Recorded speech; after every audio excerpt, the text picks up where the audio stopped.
If you think Elon Musk is just this eccentric genius who appeared out of nowhere, snapped his fingers, and suddenly changed the world, well, you're missing the most crucial part of his story. Welcome to This Explainer. Today, we're diving deep into a journey that was anything but clean.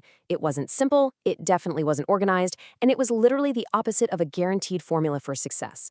We're talking about a lonely kid who navigated through intense isolation, crushing failures, terrifying financial risks, and actual rocket explosions, all to become one of the most influential names of our century. So you really have to ask yourself, was he just built for this from day one?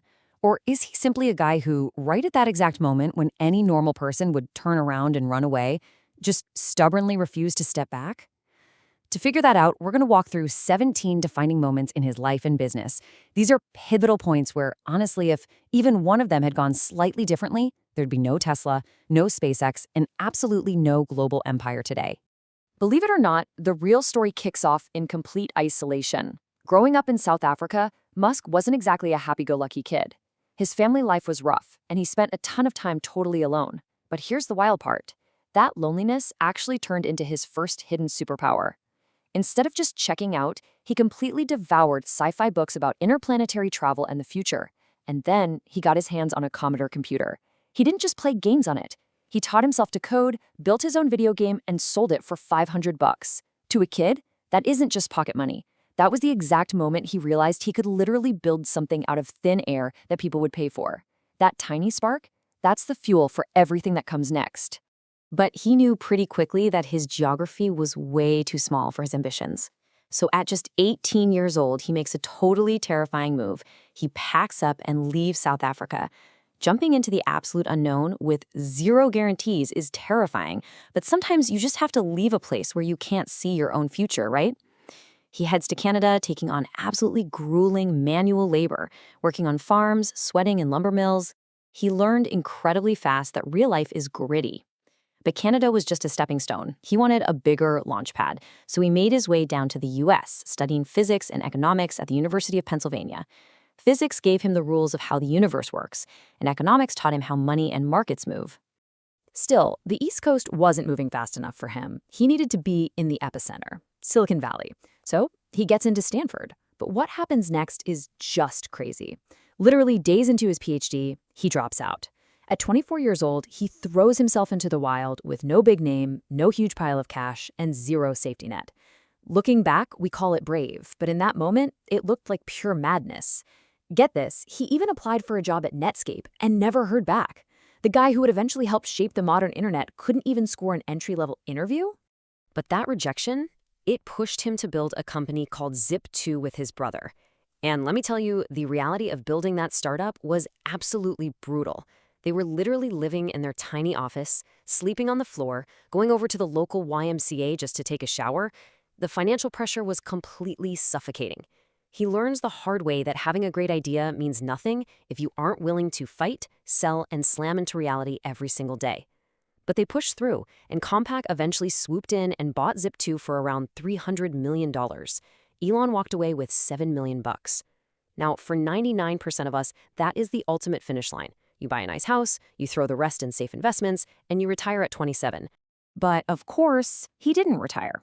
While most people get super conservative after their first massive payday, Musk actually became infinitely more dangerous. He took almost every penny he had and bet it on a wildly contrarian idea, an internet bank. He called it X.com. Everyone told him the name was awful and that literally no one would ever trust the internet with their banking. And the journey was vicious. There were explosive management conflicts to the point where he was actually ousted as CEO while he was away on his honeymoon. But he held on to his shares, weathered the storm as the company merged, and eventually morphed into PayPal. And then eBay buys PayPal. Elon's cut? A staggering $156 million. This was a total game changer. He was no longer just some scrappy startup kid hustling for rent money. He now had the kind of massive, heavy-hitting capital that unlocked the doors to much, much bigger arenas. Now, with $156 million in the bank, the normal playbook is to start another software company. High margins, relatively low risk. But what does he do? He goes after space. He found SpaceX. He dives headfirst into an industry completely monopolized by global governments and massive defense contractors. An industry where a failure isn't just a bad quarter or a dip in the stock price. A failure is a literal catastrophic explosion. People genuinely truly thought he had lost his mind trying to slash the cost of space travel just to eventually put humans on Mars. And as if betting his fortune on rockets wasn't insane enough, he simultaneously jumps into the auto industry, which, by the way, is notoriously a graveyard for startups. He joins Tesla. Now, back then, the general public thought of electric cars as these slow, weak, glorified golf carts. Elon wanted to completely obliterate that image. But Tesla was collapsing. Timelines were completely shattered, costs were going through the roof, and the company was bleeding cash. So Elon steps directly onto the battlefield. He pushes managers aside, takes total control, pours the last of his remaining fortune into the company, and bets literally everything to prove that electric cars could be fast, luxurious, and completely revolutionary. But right while he's desperately fighting to keep Tesla alive, SpaceX is accelerating straight toward the edge of a cliff. The Falcon rocket is finally ready for its first test flight. Launch 1 happens, and total explosion. So they scramble. They regroup, they try again, launch 2. Another explosion. Millions of dollars instantly vaporized into thin air. And with that smoke, trust was rapidly fading. Launch 3, yet another explosion. Guys, this was the absolute edge of destruction. The money was completely gone. The media was having a field day mocking him. Employees were terrified. SpaceX was practically dead. They scraped together enough spare parts for exactly one final attempt. Launch 4, success. The rocket actually makes it to orbit, and because of that one single do-or-die attempt, SpaceX secures a massive, life-saving contract from NASA. It pulled the entire company back from the grave. And honestly, this is one of the greatest business lessons you'll ever hear. Sometimes the entire distance between total, humiliating ruin and historic, massive triumph is just one final attempt. Just one. So after surviving these near-death experiences in both the space and car industries, you would really think the guy would take a breath. But no. He immediately dives into projects that seem completely bizarre. Hyperloop, Neuralink, literally trying to connect the human brain to computers, The Boring Company, artificial intelligence.